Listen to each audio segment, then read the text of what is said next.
Would you like to clarify your comments on the general strike and what that actually means? I'd be happy to.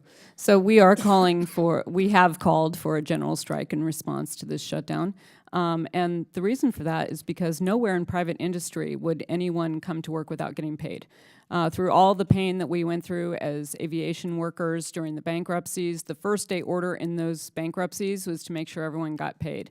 And there was no determination of who was essential and who was non-essential. The only way to keep the business running is to have everybody chip in and make sure that it works and make sure that people get paid. So we had 2 million people who were not getting paid here and others who were forced to come to work without pay. This was unprecedented, and we believe that it requires an unprecedented response. So we were calling on all workers to talk about a general strike in response to this. If Congress can't do their job and can actually or if Washington can't do its job and can actually put us in a position where people are thrown into hopelessness, 2 million American workers and the rest of us who are feeling the impacts of that, where this doesn't happen anywhere else in the country, where we have said over and over again that we do not agree with making people come to work without getting paid, then it requires an unprecedented response from the American people.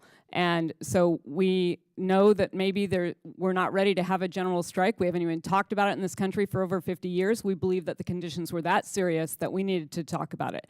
Separately, our members will continue to assess the conditions at work if there is a continued shutdown. And in situations where we believe that it is unsafe, we will withhold our service and not go to work and make sure that the American people are safe. Okay, thank you. I just ask unanimous consent the following items be entered in the record of today's hearing: 2 additional written statements from the National Business Aviation Association and the Regional Airlines Association. Without objection, so ordered. And finally, I just want to note about the National Transportation Safety Board.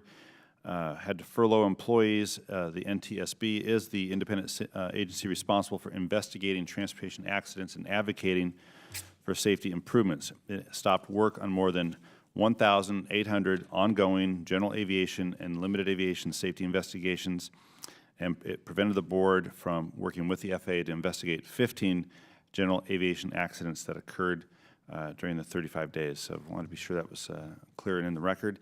And if there are, let's see, no further questions from the subcommittee, and seeing none, I'd like to thank each of the witnesses for your testimony today. Your contribution to today's discussion has been informative, it has been helpful, and I hope we have set the record, set down into the record what the impacts of a shutdown is on aviation and aerospace. I ask unanimous consent that the record of today's hearing remain open until such time as our witnesses have provided answers to any questions that may be submitted to them in writing, and unanimous consent that the record remain open for 15 days for any additional comments and information submitted by members or witnesses to be included in the record of today's hearing.